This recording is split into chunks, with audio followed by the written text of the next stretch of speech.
In this first book in Vorkosigan, Bujold manages to put in like some hard sci-fi, some space opera, some slow burn romance, some satire and humor, and all of it together, and it honestly works so well.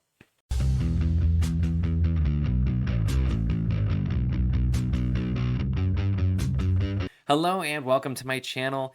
In this video, we are going to be talking about Shards of Honor, the first book in the Vorkosigan saga by Lois McMaster Bujold.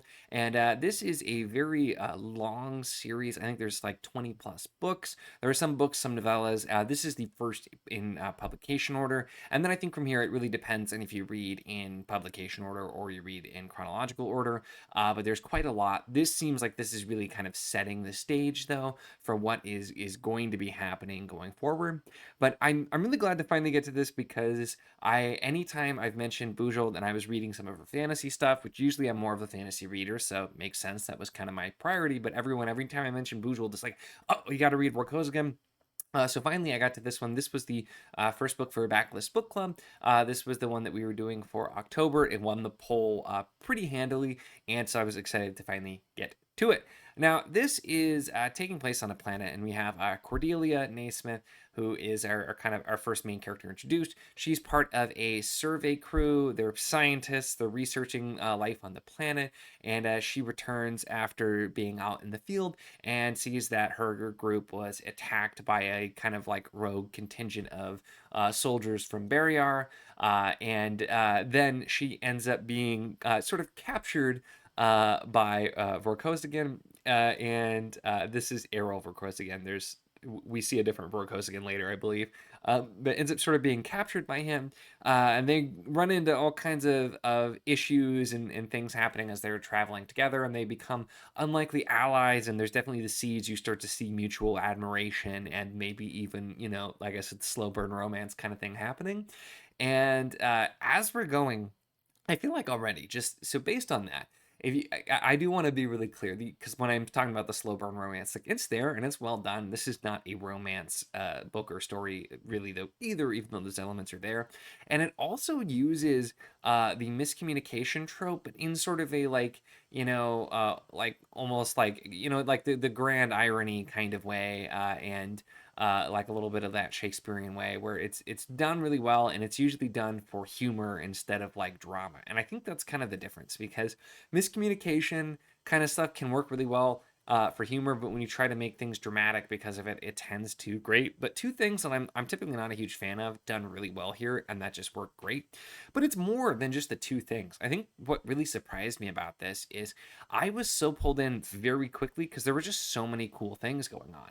We are getting that sort of like exploring an alien planet and life forms and everything that's going on, because that's why Cordelia is there. She's specifically there as part of that team. We get sort of to the more like the military aspects of sci-fi and some of that, and some of like the sort of more like, it doesn't really quite go space opera, but just a lot of different types of sci-fi elements all being done as we see different pieces. And this sets up so much with both the characters, which I found it really easy to connect with these characters, but also just the overall interplanetary political situation and all these things going on. It pulled me in very quickly, and I really enjoyed the ride, and seeing. I feel like I already can just see so much of what's being set up because it's done really well. And this is quite a short book overall. It's not a long first one, so a lot is accomplished. And I think the thing that makes this a little interesting to read, and what might not work quite as well for some people, the first thing, I have one big complaint that we'll get to, but there are some parts of it where the narrative is a little bit strange because we don't fully know what's going on, whether it's characters that are trying to convince other people of something that's maybe not necessarily true, but you the reader don't know if it's true or not. And so sometimes you're questioning, like, wait, what's actually going on here? And there's also some complications just with what people are remembering, what's real, and some like, competing narratives being told, like, this is what really happened. And so it's sometimes at points it's a little unclear, you're not really sure what's going on. It does get resolved. It's things aren't for the most part left particularly vague, but you have some of those moments, so it can be a little bit jarring. I think it works really well though, because you're right along there with the characters as this is happening, where you don't fully know what's going to be happening. But really, it's just the characters and the style of this story being told, I think, is what really made me know very quickly. I was not super far in where I'm like, yeah, I'm going to be reading this series. I'm definitely going to be continuing. Um, and I didn't love every aspect of the book, but it just worked really well. And I think Bujold hits the kind of the sci-fi stuff with the serious moments, the moments that pack a punch emotionally, but also having that sort of wry humor where it's not like over the top, but there's definitely a fair bit of humor here. And like I said, some miscommunication things are used to great effect. So it's more that dry humor, and it tends to work pretty well for me. And just having those elements interspersed tonally, I think this works really well. Even though it gets darker at points, it's more serious. It can be light. It can be sweet. There's all kinds of different things that it's doing. Now, my big complaint, and I feel like this is just one of those things that you sometimes get in older sci-fi and fantasy, I suppose, but I think of it in sci-fi. But there is a scene, there's a whole chapter that I could have pretty well done without.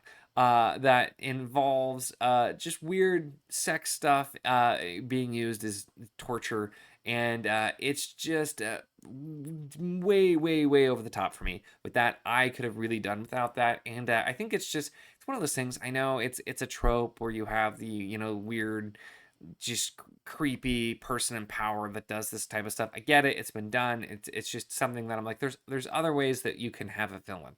You don't specifically have to do that. And it doesn't go nearly as it doesn't like actually go as far. It's more so you hear about things that have happened, but I'm just like, I could have really done without that.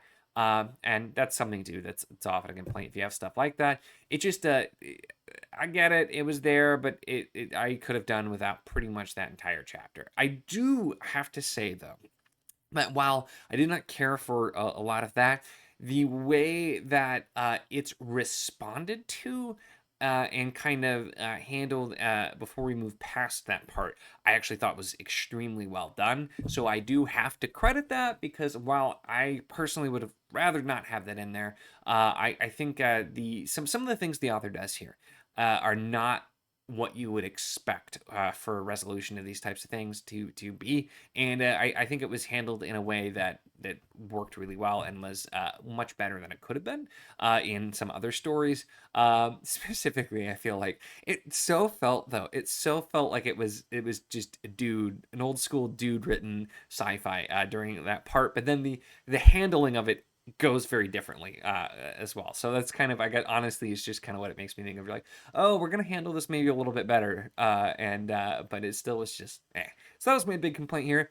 Honestly, without that, this one might have been up to 5 stars for me, because I thoroughly enjoyed this. Otherwise, that was just kind of the thing that I did not care for. But I was pulled in very quickly. I think it did a lot of stuff, ramping up the action, and I liked the resolution here as well. And just as a springboard into a very long sci-fi series, I think it did a really great job, and I'm excited to continue on with this.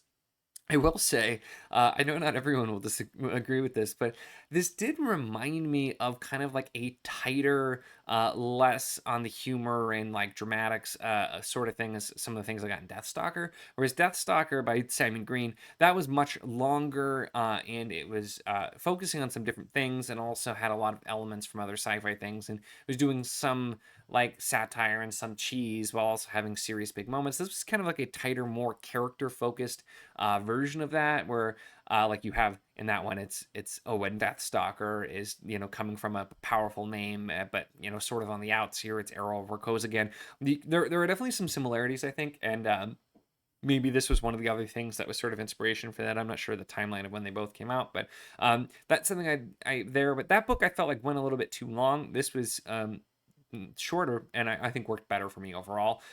So I had a fun time with it. I will definitely be continuing. I don't know which one I'll be reading next, to be honest, because I usually like to go in publication order for no real reason, just because that's kind of arbitrarily what I've always done. This is a series, though, I know where that might not make the most sense. So I'm not really sure. If you have a recommendation for like reading order that you think specifically works, I know I've looked up and I've seen a few options. Let me know which one makes sense to read next, and I definitely might take a look because especially with them being kind of shorter, I do want to continue these soon. Oh, the one final thing before I wrap up, I have to mention if so the narrator for the audiobook is Grover Gardner. And I mentioned, I think when I talked about this before, I don't like him. I don't know why. I think he's a good narrator. I know a lot of people really liked him. He was beloved, did a ton of books. For some reason, his narration just does not work very well for me. And so I would say if you try the audio and it does not land for you, maybe try a different format first, because I really enjoyed this. And granted, I know people who've done the audio and really enjoyed it as well, but it felt like for me, I needed to read this and to have it work. And Bujold's style is a little bit different too. So sometimes when you're starting a new author or a new style of thing, it makes sense to start there first. But I did try it because I had time for an audio early, and I did like the first chapter, and I'm like, no, I'm just gonna start over on ebook because I haven't tracked down a physical copy yet. So I ended up just starting over on ebook and then being golden. I'll mention that is if you're somebody who tried the audio, didn't care for it, maybe try doing physical ebook and see if it's different. But anyway, those are my thoughts on Shards of Honor, first book in War Goes Again. Let me know your thoughts on this. I know a lot of people, like I said, that have watched the channel and commented over the years wanting me to read this. So there you go. I finally have. Let me know your thoughts on any of my thoughts. Make sure to give the video a like if you enjoyed it. Check the links in the description, as always, for the Patreon if you want to support what I do, as well as the Wizard of the Enclave Discord if you want to chat books, whether this book, other books with you, anything at all. It's a lot of fun and we'd love to have you.